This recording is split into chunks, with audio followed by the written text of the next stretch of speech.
Parce que c'est lui seul à qui il a plu de garder en nous le souffle de vie. Que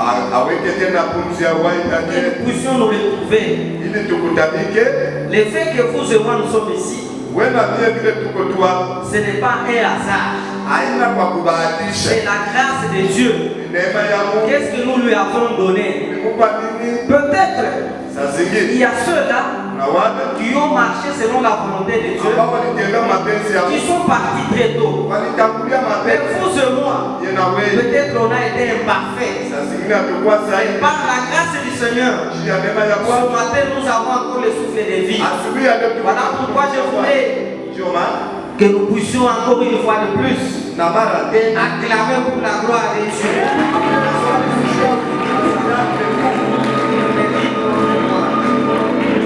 Deuxièmement, nous disons merci à notre papa.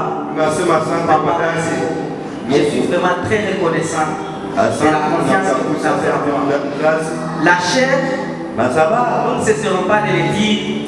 Nous ne cesserons pas de le dire.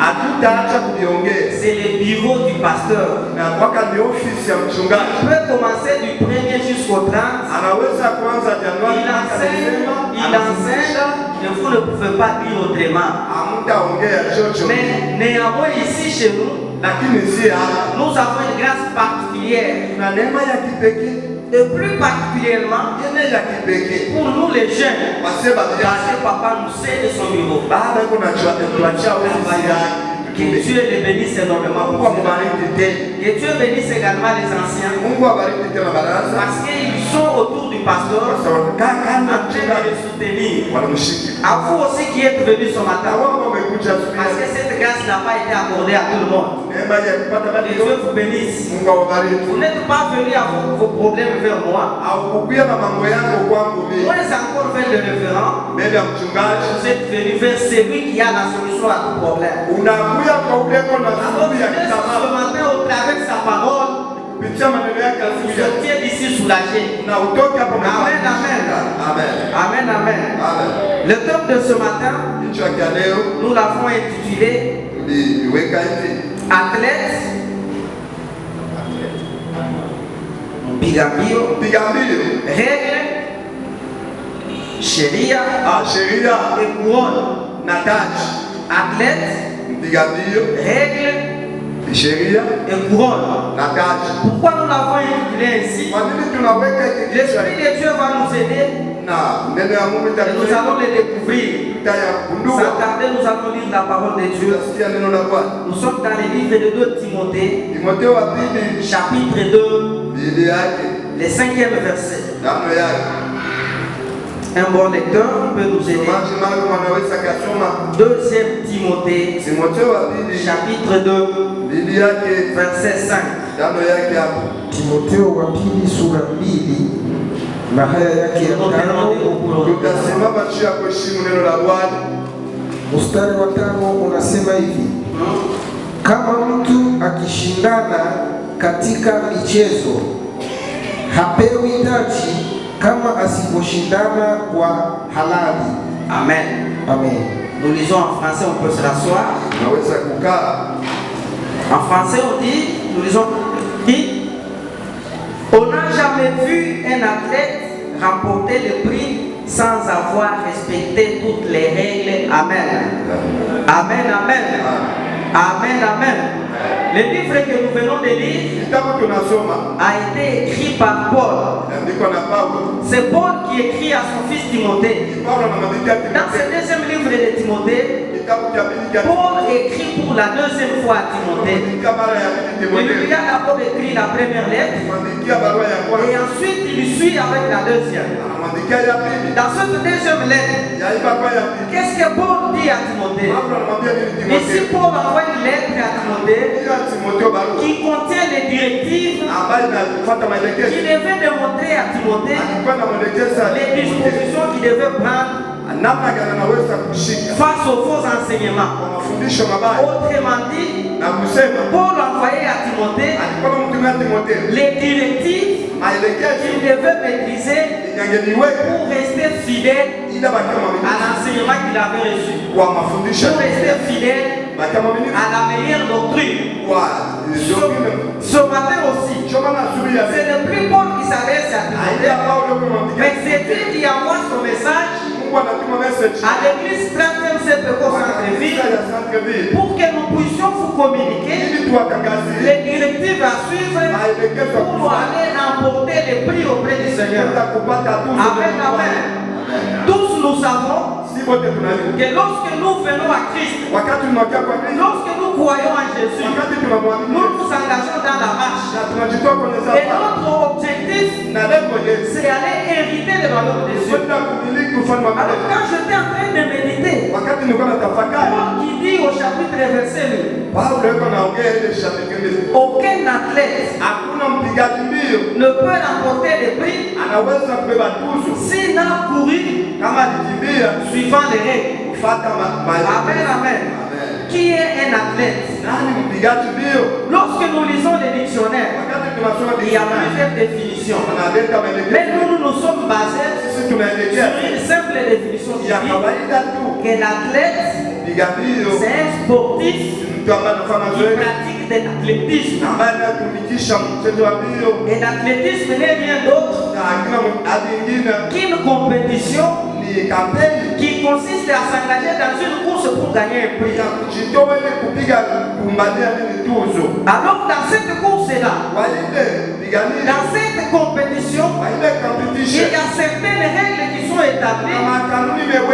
De quelles règles doivent être suivies? Et quand quelqu'un respecte ces principes, il a un prix. Et ce prix, c'est ce qu'on appelle couronne. Quand j'étais en train de méditer et analyser sur ces concepts, je commence à prendre l'écriture de Paul. Quand il s'adresse à Timothée, qui était son fils dans la foi, j'ai compris une chose. J'ai compris que Paul, il voulait exhorter à Timothée que la vie chrétienne dans ce monde, comme tu es venu t'engager dans la vie chrétienne, désormais tu t'es engagé dans une course. Désormais tu t'es engagé dans une compétition. À l'issue de cette compétition, il y a un prix à remporter. Et pour avoir ce prix, il faut respecter toutes les règles. C'est ce qu'il a dit. Amen, amen. Amen, amen. Amen, amen. Lorsqu'on devient chrétien, on s'engage dans la course. Autrement dit, on devient athlète. Maintenant, nous aussi, nous étions déjà engagés. Dans cette course où nous sommes, comme Paul le disait à Timothée, j'aimerais rappeler à l'église que vous êtes des athlètes. Vous êtes des compétiteurs. Pour avoir les prix auxquels nous aspirons, nous devons respecter toutes les règles.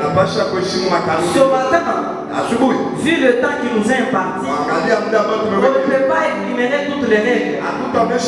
Elles sont tellement nombreuses, mais nous allons parler de quelques règles que nous devons respecter pour que nous puissions avoir les prix. Est-ce qu'il y a-t-il un athlète parmi nous qui veut aller avoir les prix? Il y a-t-il un athlète parmi nous? Si nous sommes engagés, nous reconnaissons que nous sommes des athlètes.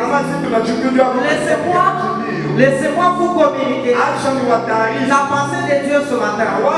Accordez-moi toute votre attention afin que nous puissions découvrir quelle est la volonté de Dieu. Amen, amen. Amen, amen. Il y a plusieurs règles. Mais nous allons parler de 3 ou 4 règles. La première règle, lorsque nous voyons les athlètes dans l'esprit de ce monde, avant d'aller s'engager, il paie d'abord le droit d'affiliation. Il faut s'affilier.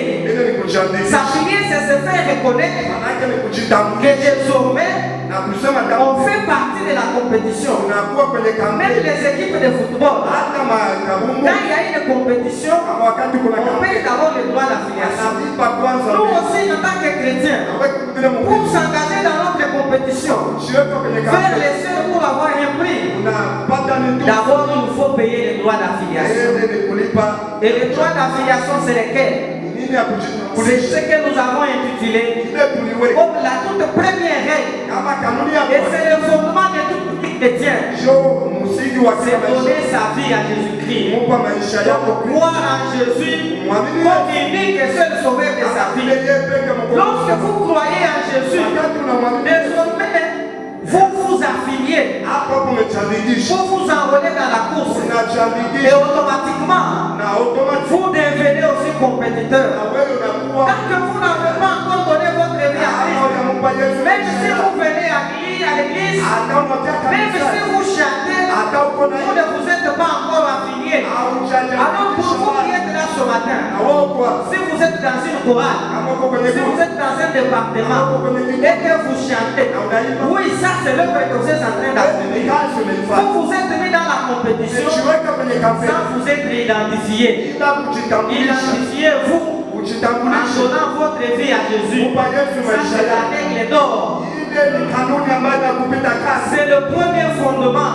Et c'est la première étape. Vous ne pouvez pas vous engager tant que vous n'avez pas encore donné votre vie à Christ. Quand vous donnez votre vie à Jésus, automatiquement vous faites de Jésus votre coach. Vous commencez maintenant à suivre toutes les règles que Jésus établit. Automatiquement vous commencez à suivre les principes du coach. Amen, amen.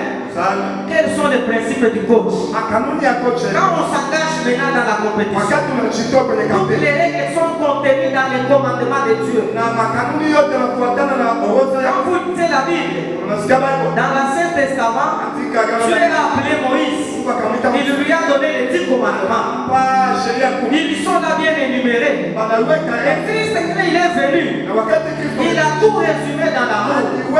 Voilà pourquoi nous n'allons pas étaler tous les 10 commandements. La deuxième règle, nous allons parler de l'amour. Amen, amen. Amen, amen. Quand on s'engage dans la compétition, la première des règles, c'est donner sa vie à Jésus. Et la deuxième règle, c'est avoir de l'amour. Avoir de l'amour. L'amour est dans deux faces. La première face, c'est l'amour de l'homme envers Dieu. Et la deuxième face, c'est l'amour de l'homme envers son prochain. Parce qu'on ne peut pas prétendre aimer Dieu si on n'aime pas son prochain comme moi. Amen, amen. Je voudrais que papa me permette que je puisse descendre là-bas. Parce que là, il y a une petite démonstration que nous voulons faire. Amen. Le frère qui est à mes côtés, ou la soeur qui est à mes côtés avec qui je compétis, il n'est pas mon adversaire, il est mon coéquipier. Je me sens bien lorsque je le vois bien. Quand votre frère souffre et que vous avez l'opportunité de le soutenir, faites-le pour la gloire de Dieu. C'est ça la compétition chrétienne, qui est différente de la compétition du monde. Voilà pourquoi Christ nous a demandé d'être dans le monde, mais ne pas être de ce monde. Pourquoi ne pas être de ce monde? Parce qu'il y a des règles qui se diffèrent des règles du monde que nous, en tant que chrétiens, nous devons appliquer. Amen, amen. Amen, amen. Ça, c'est l'amour de l'homme envers l'homme. C'est que Dieu nous recommande. Et la deuxième phase d'amour, c'est l'amour de l'homme envers Dieu. Il n'est pas un secret. Ce n'est même pas une révélation pour tous. Nous savons que Christ nous a aimés le premier. Dieu nous a aimés le premier. Il a envoyé son fils unique. Nous aussi en retour, nous devons lui témoigner notre profond amour. Comment est-ce que nous prouvons à Dieu que nous l'aimons? Nous prouvons à Dieu que nous l'aimons lorsque nous pratiquons ce que sa parole nous recommande de vivre. On aime Dieu en marchant selon la sanctification. Lorsque vous ne pratiquez pas la parole de Dieu, vous n'aimez pas Dieu. Là, vous dites que vous êtes des dieux, mais vous ne pratiquez pas ce que lui vous recommande. Quand vous lisez dans le livre de Galates, On dit que les œuvres de la chair sont ouvertement manifestées. Là, on étale les œuvres de la chair. Donc, tout ce qui est énuméré là-bas, la calomnie, la débauche, la corruption, ce sont des choses que nous devons éviter. Et cela prouve que nous aimons Dieu. Et ce sont des règles à mettre en pratique pour que nous puissions apporter un prix. En second lieu, aimer Dieu, c'est aussi donner à Dieu ce qu'on détient. Quand l'homme travaille, il travaille pour Dieu avec tout ce qu'il a. Il lui restitue à Dieu la gloire parce qu'il reconnaît que ce que j'ai, rien ne m'appartient si ce n'est que ce que Dieu m'a donné. C'est lui qui m'en a donné. Je dois aussi travailler avec. Pourquoi on le fait? Parce qu'une fois sans œuvre est morte. Pour gagner une couronne. Il y a un chantre de ouf qui a dit pour me voyer de chaque bobo. La vie éternelle, les lopaloïs et vie. Où est la couronne? Ça veut dire lorsque nous nous mettons dans la compétition, on ne sert pas Dieu avec nos avoirs. On ne donne pas à Dieu ce que nous avons. Peu importe ce que nous voulons faire. Nous pouvons avoir la vie éternelle. Mais on n'aura pas de couronne. Parce que la couronne est constituée de ce que nous faisons sur la terre. Quand on offre à Dieu, quand on donne à Dieu, nous sommes en train d'ouvrir notre propre compte au ciel. Et quand on y va, on retrouve tout ce que nous étions en train de faire. Ça, c'est très important pour être chrétien. Parce qu'il peut arriver un jour, vous allez au ciel, vous avez effectivement la vie éternelle, mais vous n'avez pas de couronne. Parce que tout simplement, vous n'avez pas su pratiquer toutes les règles. La vie chrétienne est faite de principes et de règles. Et lorsqu'on les met en pratique, Dieu est capable de faire pour nous. Amen, amen. Est-ce qu'il y a-t-il quelqu'un ce matin? Y a-t-il quelqu'un ce matin qui peut être un bon athlète pour qu'il puisse mettre en pratique l'œuvre en faisant l'œuvre de Dieu avec tout ce que lui a, avec tout ce que Dieu lui a donné? Si vous êtes là ce matin et si vous avez déjà oublié cette règle, revenez à Dieu. Prenez de nouveau cette décision. Vous verrez que toutes les choses vont s'arranger. Les choses avanceront. Quand vous lisez le livre de Jacques, chapitre 2, verset 17, vous allez comprendre que la Bible nous dit une fois sans œuvre est mort. Quelles sont les œuvres que nous pouvons poser? Il est vrai que nous pouvons chanter. C'est l'œuvre de Dieu que nous faisons. Il est vrai que nous pouvons prêcher tel que nous prêchons. C'est l'œuvre de Dieu que nous faisons. Il est vrai que nous pouvons visiter les malades. Mais il faut sceller cela aussi avec l'œuvre de nos propres mains.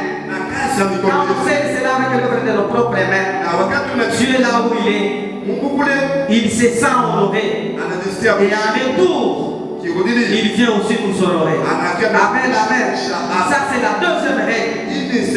La troisième règle, c'est la soumission et l'obéissance aux consignes du coach.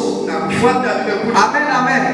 Dites amen très bien que je vous dise quelque chose. Amen, amen. Église, dites amen que je vous dise quelque chose. Bien-aimés dans le Seigneur, dans chaque équipe, il y a toujours eu un coach. Le coach, c'est la personne qui est placée pour donner les consignes, pour donner les orientations. Et les joueurs qui ne suivent pas les consignes du coach, ils sont toujours en dehors du terrain.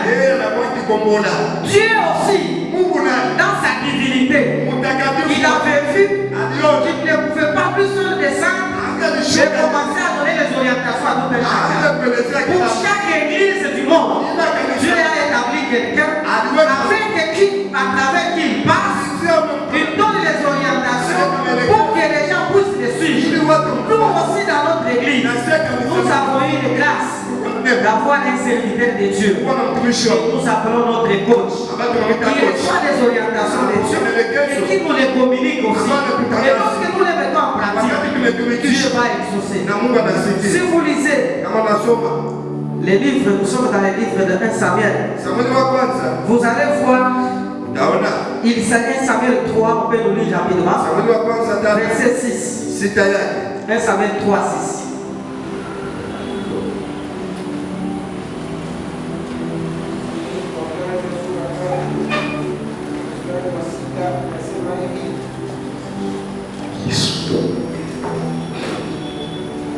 Bwana akaita tena mara ya pili Samueli.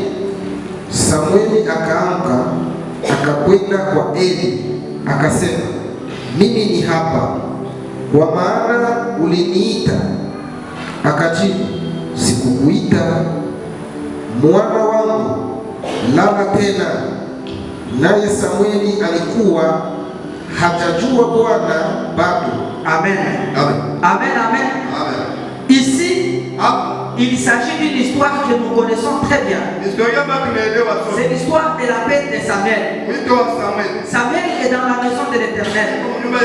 Il est à côté d'Élie. Le prophète d'Élie, c'était à soi lui le coach de Samuel. Samuel n'avait pas encore entendu la voix de Dieu. Samuel ne savait pas encore comment Dieu parlait. Quand il dormait, il entend une voix l'appeler. Il se réveille de son sommeil. Il court. Il va vers Élie. Papa, me voici, vous m'avez appelé. Élie lui dit, fils, je ne t'ai pas appelé. Rentre, va dormir. Samuel est rentré. Il est allé dormir. N'oubliez pas, bien aimé, que je suis en train de parler du coaching. Donc j'ai dit qu'il y a un coach pour chaque athlète.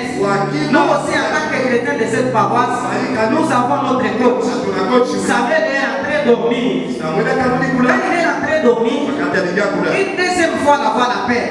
Il va encore vers Élie. Élie qui dit non, je ne t'ai pas appelé. Rentre encore dormir. Et Élie, il comprend que lui, il avait la voix de Dieu qui cherchait la Samuel. Regardez-moi, il lui dit, quand tu entends encore la voix t'appeler, dis Seigneur, parle, ton serviteur écoute. Il lui donne les coachings, il lui donne les consignes. Quand il est rentré dormir, il a encore entendu la voix. Il a dit Seigneur, parle, ton serviteur écoute. Et c'est alors que Samuel a eu la paix. Je suis en train de réfléchir. Si Samuel n'avait pas écouté ce que Élie lui avait dit, est-ce qu'il pouvait avoir la paix de Dieu? Est-ce qu'il pouvait y arriver? Aujourd'hui, nous avons des chrétiens qui ne comprennent pas ce qu'on leur donne comme orientation. Aujourd'hui, nous avons des chrétiens qui veulent toujours rester les corps debout. Quand j'étais en train de méditer sur aller dormir, j'ai compris dormir dans une autre dimension. Selon la révélation que moi j'ai eue là, c'est briser son corps, faire disparaître ses propres pensées et les raisonnements humains pour que l'Esprit de Dieu vienne régner. Mais aujourd'hui, nous avons des chrétiens. Quand on lui dit, fils, ne fais pas ça, voici ce que tu dois faire. Non, moi j'ai déjà eu la paix. Je l'ai dans, laissez-moi aller. Il se détourne des conseils du coach. Si Samuel n'avait pas suivi les conseils d'Élie, est-ce qu'il pouvait arriver à la destination? Est-ce qu'il serait ce qu'il est devenu aujourd'hui? Bien-aimés dans le Seigneur, soyez soumis à Dieu. Soyez soumis aux orientations des autres que Dieu a établies sur nous pour pouvoir nous orienter. Et par-dessus tout, le meilleur coach des coachs, c'est Jésus-Christ de Nazareth. Lorsque vous l'imitez, lorsque vous vous mettez à imiter Jésus, bien-aimé dans le Seigneur, vous ne serez pas déçus. Hier, j'ai été consolé. Quand on nous a enseigné ici, on nous a dit qu'il faut avoir des choses qui étaient en Jésus. Lorsque vous imitez les choses qui étaient en Jésus, vous les imitez, vous verrez que même dans votre ministère, vous allez aller de l'avant. C'était être rempli du Saint-Esprit.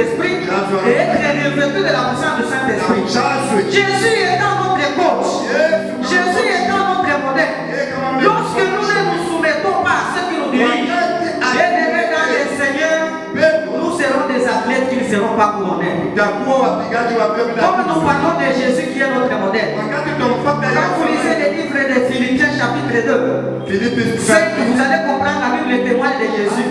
Il dit, il s'est rendu obéissant. Lui qui était Dieu, il s'est rendu obéissant jusqu'à la mort. Jusqu'à même à la mort de la croix. Si Christ a obéi à l'orientation de Dieu lui-même, à combien plus forte raison nous les humains, nous devons nous soumettre. Voilà pourquoi la désobéissance forme une confiance totale avec celui qui vous dirige, avec celui qui vous donne les orientations. Bien-aimés dans le Seigneur, nous sommes dirigés par la parole de Dieu qui est en train de communiquer dans son serviteur. Lorsque nous allons à l'encontre de la parole de Dieu, même si nous prions, même si nous demandons, même si nous gênons, nous ne serons pas couronnés. Nous ne serons pas couronnés. La couronne, nous l'avons parce que nous sommes dans cette vie. La couronne étant un prix de notre vivant sur cette terre. Avant que nous n'avions même mérité la couronne éternelle au ciel. Dieu nous couronne dans notre vie. Dieu nous couronne comment? La Bible dit ceci. Cherchez premièrement le royaume de Dieu. Et le reste vous sera donné après. Comme nous courons derrière la couronne que nous allons hériter au ciel. Et ça fait partie du royaume des cieux. Quand Dieu voit notre détermination, quand Dieu voit que nous pratiquons tout ce que Dieu nous donne comme conseil, et là il vient nous récompenser. Parce qu'il comprend que cela, les désirs que nous avons dans ce corps humain, entre ce qu'on appelle les rêves, c'est maintenant que Dieu vient nous donner le mariage. Il vient nous guérir. Il vient nous donner la stabilité. Il vient nous enrichir. Il vient nous donner les enfants. Il vient nous donner tout ce que nous désirons. Parce que tout simplement, il voit en nous une attitude des hommes qui sont intègres. Une attitude des hommes qui marchent selon la volonté de Dieu. Mais si jamais nous ne marchons pas selon la volonté de Dieu, si jamais nous ne nous comportons pas selon que la parole de Dieu, nous allons prier, nous allons gêner, nous allons marcher, nous allons monter des montagnes, on va gêner dans des ravins, on va gêner dans des champs, on va aller par-ci par-là, mais on n'a pas de solution. La meilleure solution ce matin, c'est revenir à Dieu. Reconnaître qu'on est athlète. Et quand on reconnaît que nous sommes athlètes, même la couronne au ciel, Christ nous a dit ceci: je m'en vais auprès du ciel pour vous préparer un endroit. Lorsque j'aurai fini de vous préparer un endroit, je reviendrai encore. Je vais vous prendre. Là où je serai, vous y serez aussi. C'est là que nous aurons notre couronne. Alors il nous faut être un bon athlète. Comme Paul le dit, soyez un bon athlète. Quand vous lisez 1 Timothée, on va nous lire pour conclure 1 Timothée, chapitre 4, verset 8. Timothée 4, 8.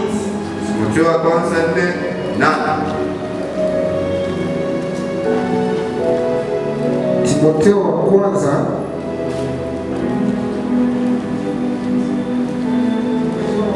sura 4 ndani yake inasema hivi: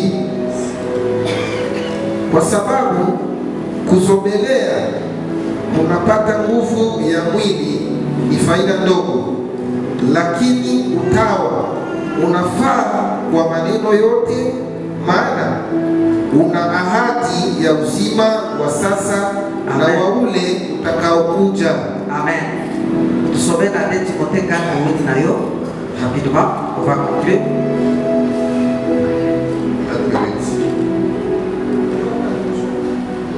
J'ai achevé ma course, j'ai gardé la foi.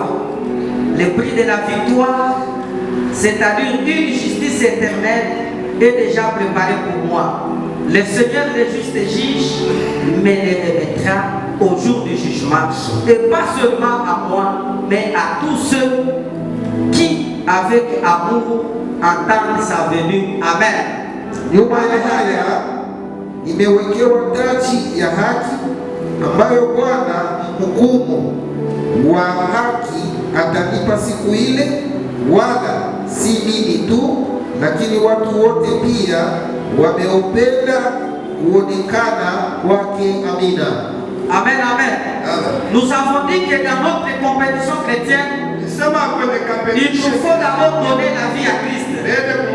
Lorsque nous donnons la vie à Christ, nous confirmons notre participation. Après avoir donné sa vie à Christ, nous devons avoir de l'amour. L'amour envers son prochain et l'amour envers Dieu. Et enfin, nous devons être soumis et obéissants en pratiquant les consignes du coach. Ici, Paul aussi dit, il a combattu le bon combat. Désormais, la couronne lui est réservée. Il aura un prix de justice. Et le juste juge qui est l'Éternel va lui donner au ciel. Ce qui me plaît là-bas, Paul dit ceci. Ce prix ne sera pas donné seulement à moi, mais il sera aussi donné à tous ceux-là qui auront combattu aussi avec force. Ça voudrait dire, dès que nous l'avons démontré là-bas, quand nous courons, quand nous marchons, nous avons la foi que nous aurons un prix. Rassurons-nous aussi que notre prochain, que notre frère, que notre voisin, il a aussi besoin d'avoir ce prix. Mais là, regardez-nous ici. Nous devons commencer à nous examiner. Lorsque vous remarquez que votre frère, qui était fort, qui était assidu, il est devenu irrégulier, visitez-les. Ne vous mettez pas les calomnières. S'il s'affaiblit, pour lui-même n'a-t-il pas dit que j'ai été faible parmi les faibles pour gagner ceux qui sont faibles. Et la Bible dit ceci: vous qui êtes forts, soutenez les faibles. Quand votre frère s'affaiblit dans la foi, soutenez-les. Et c'est ça